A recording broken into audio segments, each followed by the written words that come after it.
हम अंग्रेज़ी के क्लासेस सीखते हैं। आप किसी भी एग्ज़ाम्स की तैयारी करते हैं तो आपको ये चैनल बहुत हेल्प करेगा। जवाद अमन 1-2 के ऊपर हम रोज़ एडिटोरियल क्लासेस सीखते हैं, ठीक है। उससे हम अंग्रेज़ी सीखते हैं और अंग्रेज़ी का जो फ़ियर है वो जो है ख़त्म हो जाएगा आपका कि अंग्रेज़ी मुश्किल लैंग्वेज है। किसी भी एग्ज़ाम्स की तैयारी कर रहे हैं, अगर आप इस चैनल को घंटा या 40 मिनट देंगे तो आपकी जो है बहुत हेल्प हो जाएगी, अच्छे नंबर्स आप ले सकते हैं, ठीक है।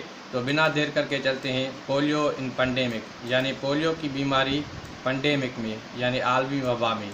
पोलियो भी डिजीज़ का नाम है। उसमें जो क्या होता है, हाथ पांव काम नहीं करते हैं, किस यानी जो लिम्स होते हैं वो मुतासर होते हैं। और पेंडेमिक का मतलब होता है आलमी वबा, ठीक है। एक होता है पेंडेमिक, दूसरा होता है एंडीमिक और तीसरा होता है एपिडेमिक, ठीक है। तो हम पहले इस चीज़ को समझें। पोलियो भी नाउन है, इन प्रेपोजिशन है, और पेंडेमिक जो है ये भी नाउन है, ठीक है। तो पेंडेमिक का मतलब क्या होता है? पेंडेमिक यानी वो डिज़ीज़ है ऑल ओवर द वर्ल्ड, यानी ग्लोबल डिज़ीज़, पूरी दुनिया में, ठीक है। उसको कहते हैं जो है पेंडेमिक। उसके बाद दूसरा वर्ड होता है एंडेमिक। अब एंडेमिक क्या होता है? इसका मतलब होता है ये इन प्लेस होती है, किसी जगह में, किसी मखसूस, इन पर्टिकुलर प्लेस, ठीक है, इन पर्टिकुलर प्लेस। उसमें क्या होता है, यानी डिज़ीज़ जो होती है पर्टिकुलर प्लेस है, डिज़ीज़ जो होती है फाउंड अमंग द पीपुल, यानी उन लोगों में ये डिज़ीज़ पाई जाती है हु लिव देयर, जो वहाँ पे रहते हैं। जैसे मिसाल के तौर पर polio was endemic among children my age, ठीक है। देखिए इसका मतलब क्या हो गया, ये जो पोलियो है एंडेमिक में क्या होता है, डिज़ीज़ होती है, उसमें भी एक डिज़ीज़ होती है जो पर्टिकुलर लोगों यानी वो पर्टिकुलर प्लेस पे लोगों में होती है। और पेंडेमिक जो डिज़ीज़ होती है ऑल ओवर द वर्ल्ड होती है, यानी पूरी दुनिया में, इसमें कोई स्पेसिफिक नहीं होता है, सबको हो सकती है, ठीक है। और एंडेमिक जो होती है ये अमंग जो है पीपल होती है जो वहाँ पे रहते हैं, ठीक है। जिस तरह से पोलियो यानी अमंग चिल्ड्रेन यानी जो बच्चे हैं उनमें हो रही है, ठीक है। एंडेमिक यानी पर्टिकुलर प्लेस पे हो, और पेंडेमिक का मतलब होता है ग्लोबल। और भी वर्ड होता है एपिडेमिक, ठीक है, एपिडेमिक। अब इसका मतलब क्या होता है, एपिडेमिक, अब इसका मतलब क्या होता है, ये जो डिज़ीज़ होती है अफेक्ट्स करती है लार्ज नंबर ऑफ पीपल को, it affects large number of people, ठीक है, यानी स्प्रेड करती है फिर क्विकली। अब इनमें डिफरेंस क्या क्या है? ये जो पेंडेमिक होती है पूरी दुनिया में फैल जाती है, और ये जो एंडेमिक की बीमारी होती है ये भी पर्टिकुलर ग्रुप में पर्टिकुलर प्लेस में होती है, ठीक है। और ये जो एपिडेमिक है, एपिडेमिक का मतलब क्या होता है, ये जो होती है अफेक्ट करती है लार्ज नंबर ऑफ पीपल को, स्प्रेड फिर होती है क्विकली, यानी लार्ज नंबर ऑफ पीपल को। तो पहले डिजीज़ एंडेमिक होती है, फिर वो एपिडेमिक बनती है, उसके बाद वो पेंडेमिक बनती है। तो पोलियो भी इसी तरह से था, पहले क्या था, एंडेमिक था, फिर एपिडेमिक भी था, फिर पेंडेमिक भी हो गया, यानी पूरी दुनिया में अभी उसके ऊपर कंट्रोल है। लेकिन आज का सेशन बताएगा कि पोलियो किस जगह पे जो है स्प्रेड हुआ है और ये डेंजरस है, तो इसको जो है किस तरह से कंट्रोल किया जा सकता है, ठीक है। तो आप समझ गए होंगे। ये आप कापी और नोट्स बुक उठा के रखें ताकि आपको हेल्प हो सके, और इनमें डिफरेंस यही है।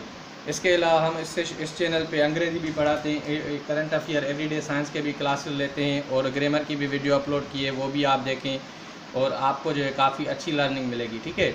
एक मरतबा समझें फिर चलते हैं। एपिडेमिक यानी एंडेमिक जो होती है पर्टिकुलर कम्युनिटी में होती है छोटी लेवल पे, फिर उसके जब बढ़ती है तो उसको एपिडेमिक कहा जाता है, जब और बढ़ती है पूरी दुनिया में फिर उसको कहा जाता है पेंडेमिक, ठीक है। उम्मीद है आप समझ गए होंगे, इसका ये मतलब था। अब आगे पढ़ेंगे। The national tally of polio cases so far this year has already crossed 50। यानी कौमी रिकॉर्ड के मुताबिक पोलियो के जो केसेस हैं अब तक इस साल में क्रॉस कर गए हैं, यानी पार हो गए हैं 50 नंबर्स तक, यानी 50 लोगों को पोलियो जो है आ गई है। ठीक है, तो यहाँ पे देखिए हमें सब्जेक्ट वर्ब, और मैं ये आपको बताता हूँ ये हमें जानना ज़रूरी होता है क्योंकि अंग्रेज़ी इसके बिना हम नहीं सीख सकते। तो the national tally of polio अगर हम इसको कंप्लीट सब्जेक्ट बनाएं तो ये बन सकता है। ठीक है, और केसेस ये भी जो है नाउन है। सो फार का मतलब होता है अब तक। दिस ईयर, दिस जो है प्रोनाउन भी है और डिटर्मिनर भी है। ईयर जो है नाउन है। हैज़ जो है प्रेजेंट परफेक्ट की जो है सब ऑक्सिलरी वर्ब है। और ऑलरेडी है ये एडवर्ब है। और क्रॉस्ड जो है ये वर्ब है क्योंकि हैज़ के बाद वर्ब की थर्ड फॉर्म आती है। ठीक है, 50 जो नंबर है डिटर्मिनर से एडजेक्टिव भी होते हैं। ठीक है, तो ये देखिए अब हम इससे चेक करें कि केसेस जो हुए हैं यहाँ तक, अगर ये मिसाल के तौर पर है ना, इसको जो है हम सब्जेक्ट माने केसेस को, तो हमें स्पेसिफिक फिर सब्जेक्ट मानना पड़ेगा। तो फिर इसको हम मानेंगे द नेशनल टेली। ठीक है, नेशनल टेली, क्योंकि इसके बाद जब प्रेपोजिशन आती है तो सब्जेक्ट के बाद जब प्रेपोजिशन आए तो जो नाउन होता है या प्रोनाउन वो उसका जो है ऑब्जेक्ट होता है सब्जेक्ट का। ठीक है, तो फिर ये सब्जेक्ट हो जाएगा।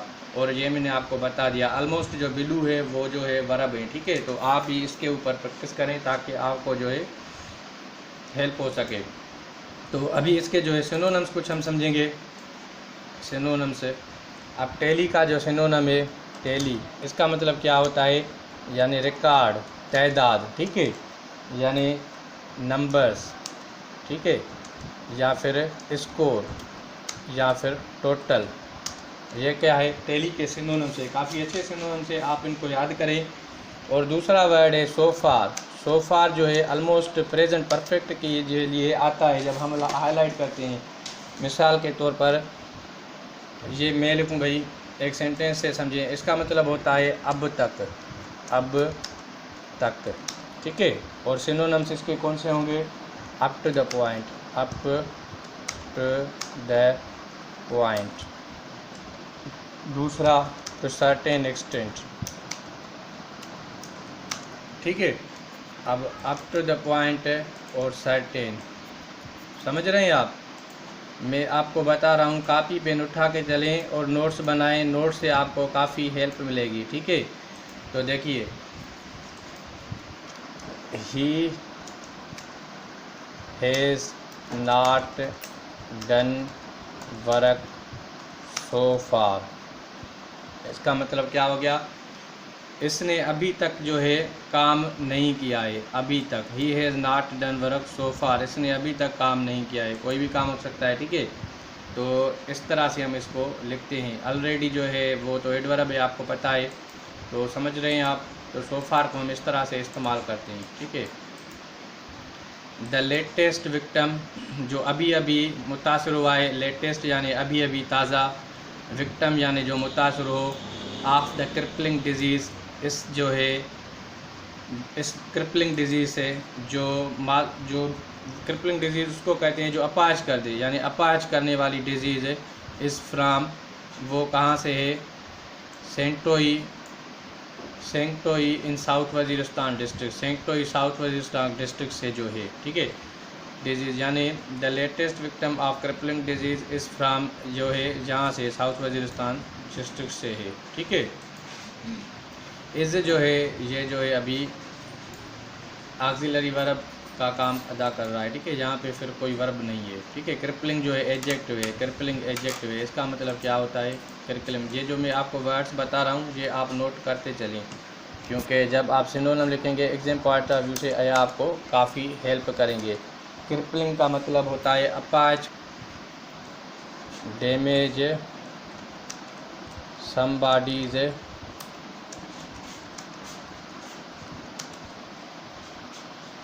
Damage body of person, damage the body of person, ठीक है, यानी किसी भी पर्सन की जो है उसकी बॉडी को जो है डैमेज कर दे, उसको कहते हैं क्रिपलिंग। क्रिपलिंग का मतलब होता है यानी जिस्म को ख़राब कर दे, ठीक है, डैमेज कर दे, नुकसान दे दे। अब कौन सा नुकसान देगी ये, तो ये बताएगा हमें किस तरह से होता है। आपको तो पता है पोलियो का, आपने देखे भी हैं cases. All 4 limbs of the 3 year old boy. अब ये बता रहा है किसको डिजीज़ हुई है, विक्टिम पहला कौन सा है। ऑल 4 लिम्स यानी वो चारों लिम्स 3 ईयर्स ओल्ड बॉय, जो 3 साल का छोटा बच्चा है बिन पैरालाइज्ड, वो जो है काम करना छोड़ गए हैं। पैरालाइज्ड होना यानी जो औज़ा होते हैं काम करना छोड़ दें, ठीक है, पैरालाइज्ड। तो लिम्स क्या होता है, 4 लिम्स। लिम्स कहते हैं जो लेग्स आर्म्स होती हैं, ठीक है, limbs means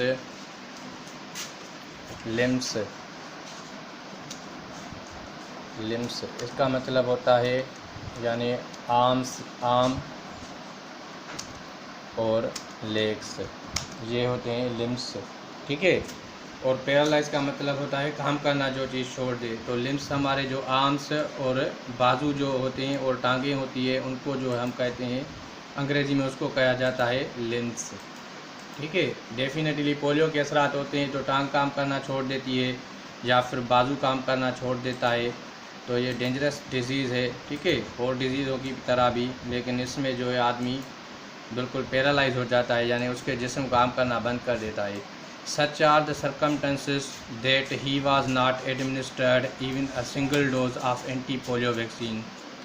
Such are the circumstances, यानी यही हालात हैं that he was not administered, इसको जो है administered दवा नहीं दी गई। administered यानी दवा का खाना, take a medicine, even a single dose of anti-polio vaccine, कौन सी दवा नहीं दी गई, एंटी पोलियो वैक्सीन की जो दवा दे वो एक डोज़ भी उसको नहीं दिया गया, ठीक है, एक डोज़, 1 डोज़ यानी एक मरतबा भी दवाई उसने नहीं खाई। एडमिनिस्टर्ड का मतलब होता है खाना। अब जब दवाई खाई जाती है तो उसको एडमिनिस्टर कहते हैं या फिर टेक मेडिसिन कहते हैं या फिर एडमिनिस्टर मेडिसिन कहते हैं, ठीक है।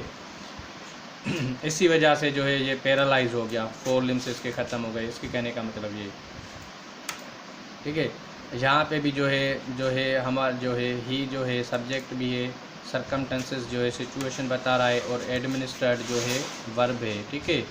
और ये जो वाज है उसके बाद वर्ब की इंग फॉर्म आती है, एक्टिव वॉइस हो, प्रेजेंट कंटिन्यू, पास्ट कंटिन्यूस का सेंटेंस है, और जब थर्ड फॉर्म आ जाए तो इसका मतलब है ये पैसिव है, यानी एक्शन करने वाला कोई और होगा, ठीक है, उस बंदे के ऊपर। यानी ही वाज नॉट एडमिनिस्टर्ड, उसको नहीं खिलाई गई दवा, ठीक है, यानी उसको खुद को नहीं खानी थी, उसको खिलाई जानी थी, क्योंकि वो डेफिनेटली 3 ईयर्स ओल्ड बॉय था, बहुत छोटा बच्चा था, ठीक है।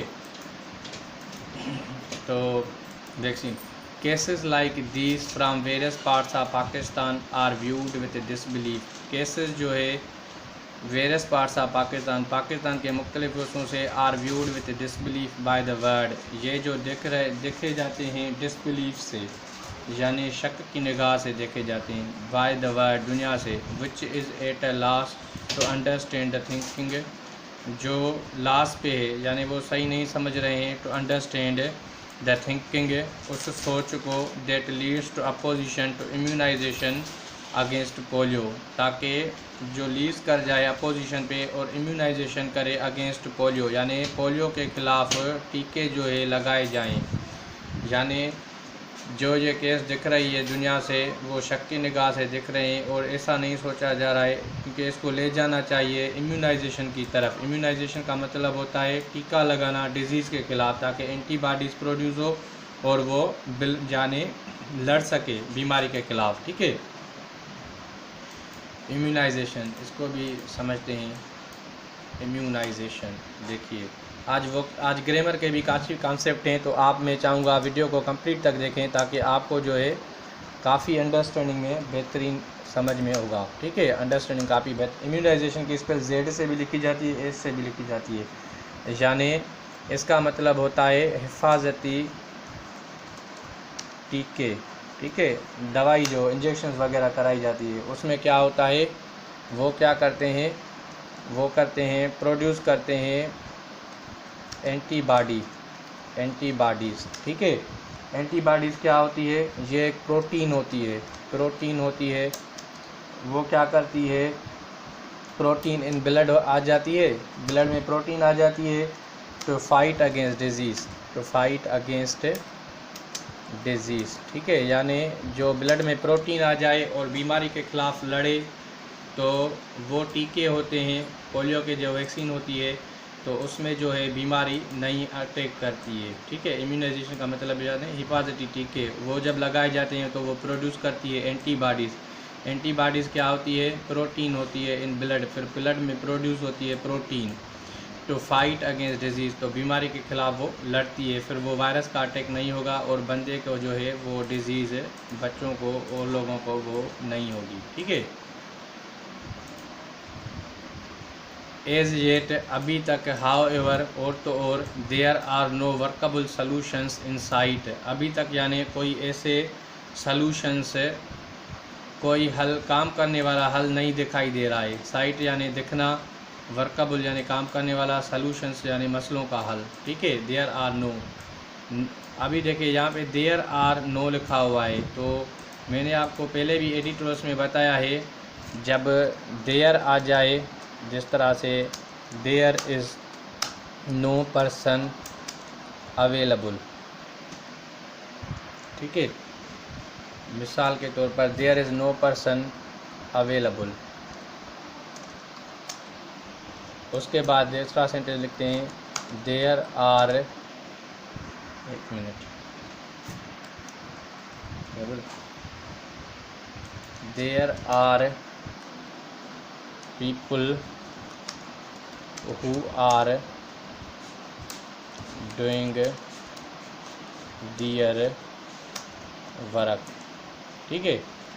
तो इसमें क्या होता है, देखिए जब देयर के साथ आर आ जाए और देयर के साथ इज़ आ जाए, ये दोनों सेंटेंस करेक्ट है। पहले तो ये इज़, मैं इसको हाईलाइट करता हूँ, यहाँ पे इज़ है, ठीक है, और यहाँ पे आर है, ये दोनों सेंटेंस करेक्ट है। हमें क्या होता है, जब देयर होती है तो ये डमी सब्जेक्ट की तरह रोल प्ले करता है, ठीक है। तो इज़ तब आता है जब हम देखते हैं, मिसाल के तौर पर देयर इज़ अ पर्सन, हम अगर लिखते हैं there is a person available, वहाँ पे एक आदमी जो है मौजूद है। देयर आर पीपल, वहाँ पे लोग हैं, who are doing their work, जो अपना काम कर रहे हैं। जब इज़ आ जाए और पर्सन सिंगुलर नाउन हो, तो फिर हमें यहाँ पे इज़ लगाना पड़ता है। हमें नाउन जो है इस इज़ के बाद देखना है, अगर ये सिंगुलर है तो यहाँ पे इज़ आएगा, अगर ये नाउन प्लूरल है तो यहाँ पे आर आएगा, ठीक है। इसमें तो ये कॉन्सेप्ट होता है। तो देयर आर को आप इस तरह से यूज़ करेंगे। और नो का भी एक कॉन्सेप्ट है, नो, एक मिनट, नो का मतलब क्या होता है, नो का मतलब होता है नॉट एनी, ठीक है, या फिर नॉट अ। अब ये इस तरह से भी होता है, अगर नो की जगह पर नॉट एनी लिख के आए या नॉट है तब वो भी चल जाता है, लेकिन ठीक है, इस तरह से नॉट अ। अब हम समझेंगे नो का मतलब। और नो क्या करता है, नो, देखिए नो क्या करता है, वो क्या करता है, नॉर्मली फॉलो करता है प्लूरल नाउंस को, ठीक है, प्लूरल नाउंस यानी जो इसम जमा है, ठीक है। इस तरह से लिखेंगे नो प्लेयर्स, ठीक है, नो नॉट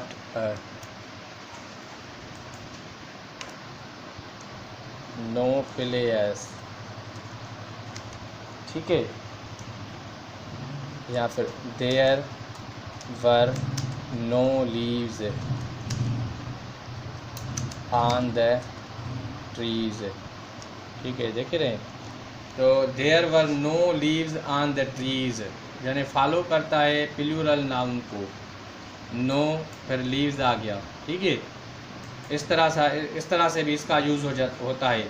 और इसका और भी यूज़ होता है, समटाइम ये डिपेंड करता है सिचुएशन पे भी, ठीक है। समटाइम क्या करता है, डिपेंड करता है, समटाइम डिपेंड करता है सिचुएशन, यानी सिचुएशन पे भी ये डिपेंड करता है किस तरह से फिर इसको इस्तेमाल किया जाता है। मिसाल के तौर पर it was 7 PM, it was 7 PM yet there were no policeman. ठीक है, यानी there were no policeman on duty, यानी 7 बज गए थे और पुलिसमैन ड्यूटी पे नहीं था। और अगर इसी सेंटेंस को हम मिसाल के तौर पर इसी सेंटेंस को हम वाज से भी लिख सकते हैं। जहाँ पे देखिए, यहाँ पे no were, there were no policeman on duty, there was no policeman on duty. ठीक है, यहाँ पे सिंगुलर आएगा। ठीक है, MA के साथ सिंगुलर, देखिए, यानी there were no policeman on duty, there was no policeman on duty. तो सिचुएशन पे, अगर सिचुएशन को आप किस तरह से देख रहे हैं, अगर पुलिसमैन प्लूरल को देख रहे हैं तो फिर आप जो है जो प्लूरल लगाएंगे। अगर सिचुएशन में पुलिसमैन सिंगुलर है तो फिर आप सिंगुलर भी लगा सकते हैं। और नॉर्मली फॉलो करता है जो है प्लूरल नाउन को भी करता है। और उसके अलावा ये एम्फेथेटिक यूज़ भी करता है, यानी जो है इस एम्फेसाइज करता है, जोर देता है। देखिए, no writer has won the prize, यानी किसी राइटर ने अभी तक प्राइज़ नहीं जीता, यानी ज़ोर दे रहा है, यानी यार टाइम हो गया है, किसी राइटर ने प्राइज़ नहीं जीता है। ठीक है, इसका मतलब ये हो गया। और नो जो है कॉमन नाउन्स के साथ भी आता है। जिस तरह से अभी आपने ये नोट कर लिए होंगे, तो अगर आप फेयर कापी बनाएंगे मिसाल के तौर पर है, तो आपको जो है काफ़ी हेल्प मिलेगी और अच्छा जो है आप सीख सकेंगे। और इसके अलावा नो का जो है कॉमन प्लूरल नाउन के साथ आता है। इसकी जो कोला क्वेश्चन होती है, ये किस तरह से यूज़ होता है, तकरीबन नो इन वर्ड्स के साथ। नो टाइम, यानी टाइम के साथ आएगा। ठीक है, अमाउंट के साथ आएगा, नो अमाउंट, आइडिया के साथ आएगा। उसके अलावा डाउट आएगा तो नो डाउट। उसके अलावा रीज़न आ जाए। ये कुछ वर्ड्स हैं जो है एग्जाम्स पॉइंट ऑफ व्यू से काफ़ी अहम है, क्योंकि नाट भी दे सकते हैं और भी दे सकते हैं। ठीक है, तो जी आप नोट करते जाएं ताकि आपको जो अंडरस्टैंडिंग में बेहतरी होगी। रीज़न के साथ भी आता है, नो रीज़न। उसके अलावा वे, नीड, एविडेंस। उसके अलावा प्रॉब्लम, वे, पॉइंट, यूज़। ठीक है, और भी वर्ड्स हैं, लेकिन ये almost exam point of view से काफ़ी अहम है, एग्जाम्स में आते हैं। और मैं आपको बताऊं, एक एक मार्क वैल्यू करती है। ये अक्सर जो होते हैं इस तरह से आते हैं। ठीक है, नो जो है इनके साथ आएगा, टाइम, अमाउंट, आइडिया, अबाउट। ठीक है, ये आप नोट कर लें। नोट्स ज़रूर बनाएं और नोट्स बनाने से आपको बहुत ही फ़ायदा होगा। ठीक है, तो आगे चलते हैं। What has happened in the recent time, हुआ क्या है आज के वक्त में। ऑन द अदर हैंड, और दूसरी तरफ, इज़ दैट द कोविड-19 pandemic has provided the authorities here with another excuse to cover their inefficiency. यानी सवाल भी पूछ रहा है, जवाब भी दे रहा है। What has happened in the recent time, यानी क्या हो रहा है इस वक्त। और कोविड-19 की जो पेंडेमिक है, आलमी वबा है, हैज़ प्रोवाइडेड द अथॉरिटीज़, उसने प्रोवाइड किया है, मुहैया किया है अथॉरिटीज़ को, यानी हुकाम को। Here with another excuse, यहाँ पे एक और बहाना, एक्सक्यूज़ यानी बहाना, टू कवर दियर इनएफिशिएंसी, ताकि आप उनकी जो है इनएफिशिएंसी जो है यानी सुस्ती जो है उसको कवर किया जाए। यानी कोविड-19 में एक सिचुएशन ख़राब हो रही है, दूसरा पोलियो की जो सिचुएशन भी आ रही है, तो फिर वो कवर कर रहे हैं एक चीज़ को दूसरी चीज़ से। इसका मतलब ये है विथ इन अदर। ठीक है, इन अदर को मेरे हाईलाइट किया है ग्रीन से, तो इसके काफ़ी कॉन्सेप्ट्स हैं, इन अदर और अदर और द अदर, ये एग्जाम्स में आते हैं। तो ये काफ़ी बेहतरीन कॉन्सेप्ट है, इसको आपको सीखना बहुत लाजमी है। ठीक है, तो इसको हम समझेंगे। देखिए, एक होता है इन अदर, दूसरा होता है अधर, तीसरा होता है द अधर। ठीक है, तो इनमें जो यूजेज होते हैं इनके, वो उनमें काफ़ी डिफरेंस होता है। ठीक है, तो ये लग ऐसे ही रहे हैं, लेकिन ये एग्जाम्स पॉइंट ऑफ व्यू से आपको समझना बहुत लाजमी है। जब इन अधर के बात आ जाए, मिसाल के तौर पर इन अधर आ जाए, तो ये क्या करता है, इन अधर करता है जब ये प्लस नाउन के साथ आएगा तो, ठीक है, प्लस एक मिनट प्लस क्या करेगा, नॉन स्पेसिफिक काउंटेबल नाउन। ठीक है, देखिए, यानी नॉन स्पेसिफिक काउंटेबल नाउन के साथ आएगा इन अदर। ठीक है, तो हम समझते हैं। और अब हम सेंटेंस के समझेंगे। मिसाल के तौर पर मैं कहूँ भाई, let's meet another day, आओ मिलते हैं कुछ और दिन को। ठीक है, आई लाइक, दूसरा sentence I like eating another piece of cake. देखिए, अब देखिए, यानी let's meet another day, आओ मिलते हैं अब किसी और दिन को। I like eating another piece of cake, मैं खाना पसंद करूँगा कोई और टुकड़ा केक का। ठीक है, अब यहाँ पे देखिए, ये जो डे है अभी स्पेसिफिक नहीं है, मखसूस नहीं है। स्पेसिफिक यानी जो मखसूस हो, यानी पता हो, जिस तरह से संडे है, संडे का दिन होगा, ट्यूसडे का दिन होगा। ठीक है, नॉन स्पेसिफिक है और काउंटेबल नाउन है। ठीक है, तो डे जो है काउंटेबल नाउन है, एक दिन, 2 दिन, 3 दिन हम काउंट कर सकते हैं। पीस ऑफ केक, पीस आ गया, एक टुकड़ा, 2 टुकड़ा, 3 टुकड़ा। ठीक है, इस तरह से ये काउंटेबल नाउन है।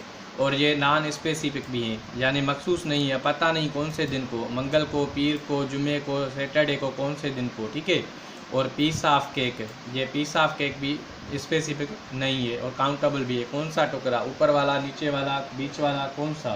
ठीक है, तो speaker doesn't care which day which piece. ठीक है, इसका मतलब होता है स्पीकर डजंट केयर, यानी जो बोल रहा है speaker doesn't care which piece, भाई कौन सा टुकड़ा, विच पीस विच डे, यानी कौन सा दिन, यानी उसको इस चीज़ का फ़र्क नहीं पड़ता है कौन सा। तो उसके साथ हम क्या यूज़ करेंगे, इन अदर को हम यूज़ करेंगे, जो यहाँ पे यूज़ किया है। ठीक है, इन अदर, और यहाँ पे भी इन अदर, ये हम यूज़ करेंगे। ठीक है, तो आगे चलते हैं। अब जो है दूसरा है अदर। अब अदर का किस तरह से यूज़ करते हैं। ठीक है, अब देखिए अदर का हम किस तरह से यूज़ करते हैं। अदर जो होता है वो क्या करता है, plural or uncountable non specific, uncountable non specific noun. ठीक है, अनकाउंटेबल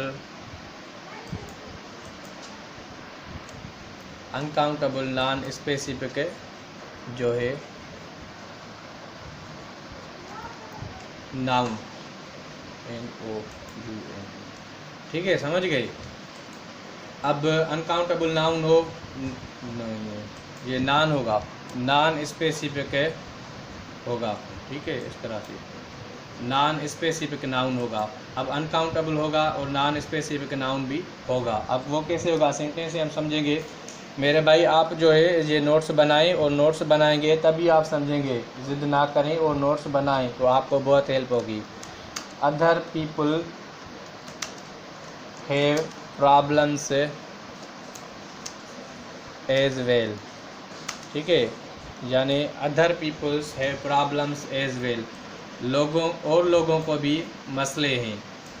ठीक है, यानी एक सेंटेंस फ्रेम कर रहे हैं अदर से हम, तो उसको हम ऐसे समझेंगे भाई, यहाँ पे अदर का जब हम यूज़ कर रहे हैं तो देखिए, अदर पीपल, अब क्या लिखा है, प्लूरल होगा, एक तो जमा होगा, अनकाउंटेबल नाउन होगा, अनकाउंटेबल भी होगा और नॉन स्पेसिफिक वो होगा। ठीक है, अभी पीपल अगर मिसाल के तौर पर बताया जाए पीपल तो वो काउंटेबल होते हैं। ठीक है, तो अभी देखिए ये क्या हो रहा है, नॉन स्पेसिफिक, इसको हम इस तरह से समझ रहे हैं। मिसाल के तौर पर ये जो है पीपल जो है नॉन स्पेसिफिक है, इसको मैं इससे रिलेट करता हूँ। ठीक है, इससे देखिए अब पता तो नहीं कौन से पीपल, भाई कौन से पीपल, बड़ी उम्र वाले, छोटे वाले, एक कम्युनिटी के दूसरी कम्युनिटी के, कौन से पीपल, नॉन स्पेसिफिक पीपल हैं। ठीक है, कौन सा कलर है, कौन से लोग हैं, कौन सी कास्ट है, तो पता नहीं है, ये नॉन स्पेसिफिक है।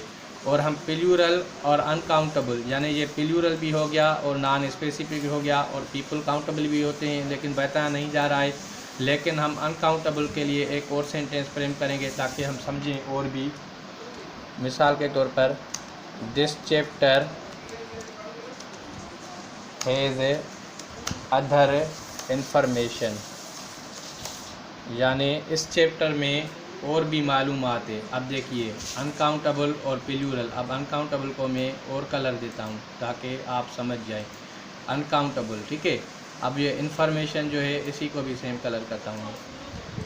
अब आप मुझे बताएं भाई, अदर जो आया यहाँ पे और यहाँ पे इन्फॉर्मेशन आ गई, इन्फॉर्मेशन को जो है हम काउंट कर सकते हैं। अनकाउंटेबल होती है इन्फॉर्मेशन, एक इन्फॉर्मेशन होती है, दो इन्फॉर्मेशन होती है, यहाँ पर तीन इन्फॉर्मेशन होती है, इन्फॉर्मेशन अनकाउंटेबल होती है। ठीक है, तो ये अनकाउंटेबल भी हो गया। और नॉन स्पेसिफिक कैसे हो गया, पीपल का पता नहीं है कौन से पीपल है। ठीक है, प्लूरल भी हो गया, पीपल प्लूरल भी होते हैं, और इन्फॉर्मेशन भी प्लूरल भी होती है। ठीक है, और अनकाउंटेबल भी है, प्लूरल अनकाउंटेबल भी है। ठीक है, एक होता है प्लूरल काउंटेबल, जिस तरह से 10 बॉयज़ काउंटेबल हो गए, प्लूरल भी हो गया, और होता है अनकाउंटेबल, यानी जिस तरह से इन्फॉर्मेशन है, ये इन्फॉर्मेशन अनकाउंटेबल हो गई है। ठीक है, और अब क्या बचता है, द अदर।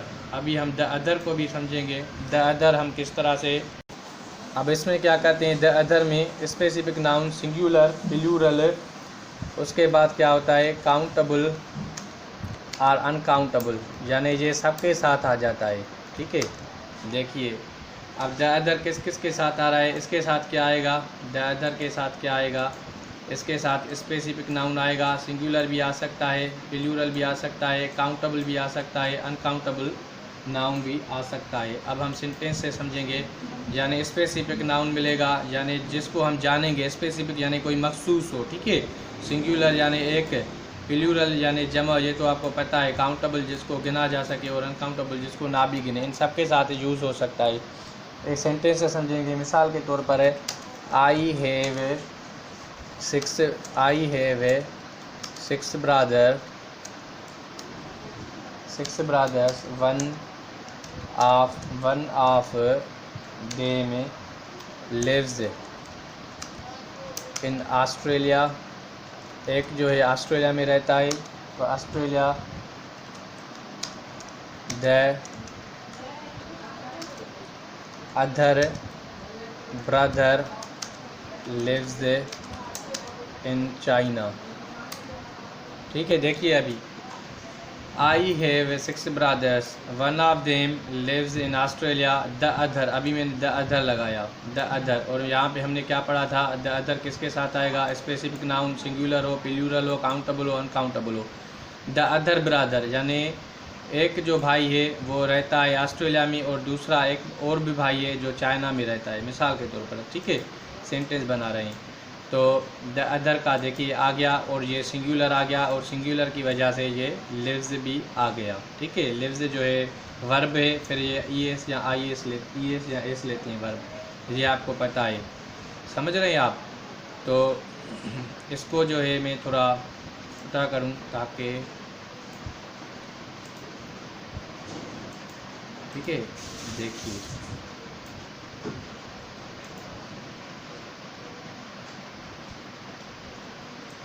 देखिए यानी मेरे पास 6 ब्रदर हैं, और एक जो है ऑस्ट्रेलिया में भी और दूसरा चाइना में। एयर सेंटेंस बनाएं ताकि और भी क्लियर हो। I go to office on Monday. ठीक है, I go to office on Monday and Friday. मैं ऑफिस को जाता हूँ मंडे और फ्राइडे को। आई रोम, रोम यानी घूमना, ठीक है। आई रोम,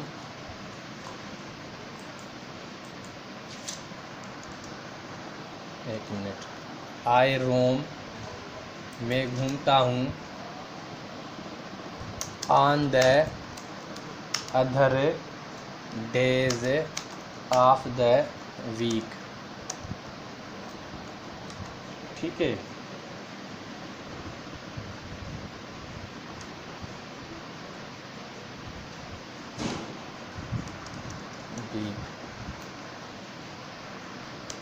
देखिए, I go to office on Monday and Friday, यानी पीर के दिन और फ्राइडे के दिन मैं ऑफिस जाता हूँ।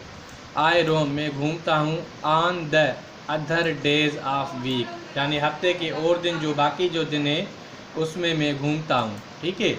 तो यहाँ पे देखिए द अदर आ गया, ये द, ये आ गया द, और ये आ गया अदर, ठीक है। द अदर आ गया। तो हमने क्या पढ़ा था, सिंगुलर नाउन से भी आ रहा है, प्लूरल से भी आ रहा है, काउंटेबल से आ रहा है, अनकाउंटेबल से भी आ रहा है, और भी सेंटेंस आप बना सकते हैं, ठीक है। चलते हैं, वरना एडिटोरियल बहुत लंबा हो जाएगा।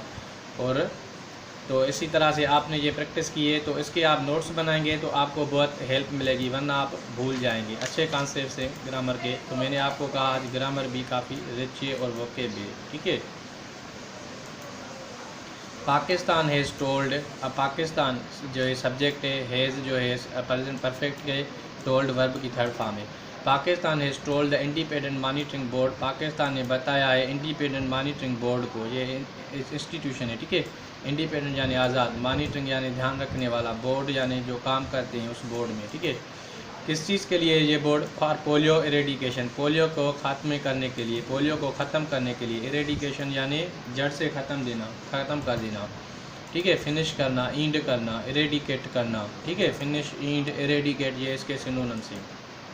डेट वो के the pandemic is the reason for the surge in polio cases. Pandemic है यानी पाकिस्तान क्या बता रहा है मॉनिटरिंग इंडिपेंडेंट बोर्ड को पोलियो के बारे में, ख़त्म करने के बारे में, कि पेंडेमिक जो है, द पेंडेमिक क्यों कह रहा है, क्योंकि ये कोविड-19 की बात हो रही है ना, कोविड-19, तो उसको स्पेसिफाई करने के लिए जो है कहा जाता है, ठीक है। जिस तरह से लिखा हुआ है कोविड-19, यानी ये जो पेंडेमिक है, ये जो आलमी वबा है, बीमारी है, इज़ द रीज़न, यही सबब है, इज़ द रीज़न, यही सबब है for the surge in polio cases, polio के केसेस के बढ़ने में, यानी पोलियो केसेस जो बढ़े हैं उसका सबब क्या है, उसका सबब पेंडेमिक है।